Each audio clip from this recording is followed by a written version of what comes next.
Oke, dalam beberapa waktu yang lalu, saya sempat untuk review di kalangan anak muda mengenai coronavirus atau COVID-19 ini lewat via WhatsApp karena kita harus jaga jarak dan lain sebagainya, tidak bisa ketemu dan kita harus juga stay home. Jadi mau tidak mau kita melakukan review lewat WhatsApp dan saya coba review salah satu teman saya yang ini, Adi Orvin, dan saya menanyakan pendapat dia dan bagaimana perasaan dia ketika pertama kali mendengar tentang info COVID-19 ini berada di Indonesia dan apa himbauan dia kepada teman-teman yang lain yang saat ini mengalami ketakutan dengan adanya COVID-19 ini.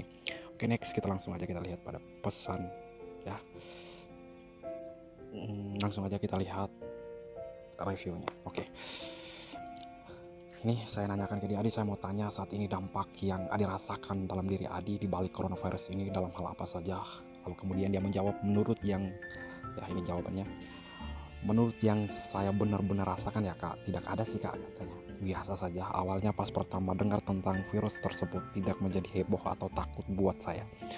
Cukup cari tahu informasi di YouTube saja untuk memastikan. Dan setelah tahu bahwa ternyata COVID-19 benar ada, jujur tidak saya lakukan pakai masker, cuci tangan, dan lain-lainnya. Saya percaya penuh sama Maha Pencipta saja, karena bagaimanapun kita menutupi atau mengisolasi diri agar terhindar dari virus tersebut, saya rasa itu percuma saja. Karena kalau sudah takdir kita dipanggil pulang oleh Bapak Surgawi, tidak ada yang tidak mungkin. Itu sih kak, katanya kayak gitu. Lalu kemudian saya bertimbulkan sebuah pertanyaan buat dia yang seperti ini. Kan kata Tuhan berjaga-jaga dan berdoa. Bagaimana tuh Adi, saya tanya seperti itu. Lalu kemudian ia pun juga menjawab bahwa yes kakak, betul sekali. Ya, itu tadi kak, saya simpulkan bahwa saya percaya penuh sama Tuhan, berjaga-jaga dan berdoa. Menurut saya sih kak, berjaga-jaga tidak selamanya kita harus mengisolasi diri. Gimana ya Adi ya?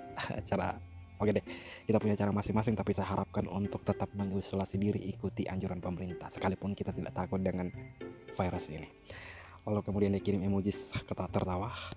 Lalu kemudian saya membalas, oke deh Adi, ini yang terakhir Adi, apa himbauan Adi pada teman-teman yang saat ini mungkin ketakutan akan menghadapi COVID-19 ini? Lalu kemudian dia menjawab seperti ini. Untuk teman-teman yang mungkin ketakutan, tetap tenang, berjaga-jaga, dan berdoa. Cari informasi seputar perkembangan COVID-19, kesehatan dan penanganan virus dari portal berita yang kredibel. Pastikan memiliki banyak sumber agar tidak mudah termakan informasi hoax. Ambil sisi positif, buang yang negatif.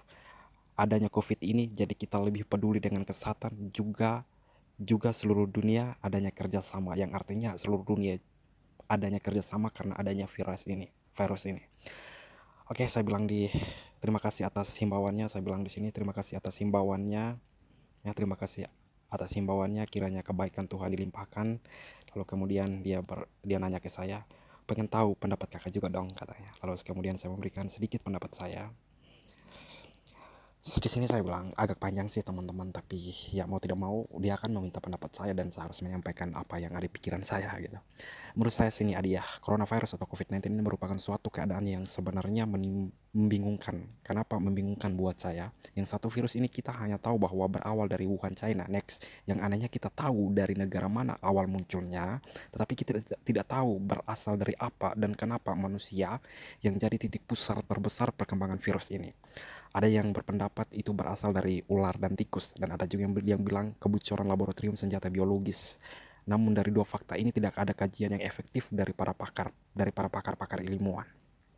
Nah, sebenarnya dari mana virus ini? Lagi-lagi ada yang mengatakan atas nama agama dan lain sebagainya. Yang pada akhirnya virus ini menjadi sebuah perdebatan kepentingan politik. Wow, luar biasa ya. Virus ini sudah bercampur baur hingga berubah menjadi sebuah kemasan yang menakutkan bagi kita manusia yang ada di atas muka bumi ini. Sedangkan kita ketahui bahwa sebuah ketakutan itu mengakibatkan hal buruk bagi tubuh kita, dan masih banyak hal lain yang akan berdampak negatif bagi tubuh kita. Titik balik akhir dalam pikiran saya saat ini akan segala kebingungan saya adalah, mungkin ini adalah yang namanya tanda-tanda dari sebuah akhir zaman. Himbauan saya, mari kita saling mendoakan agar kita diselamatkan oleh Tuhan.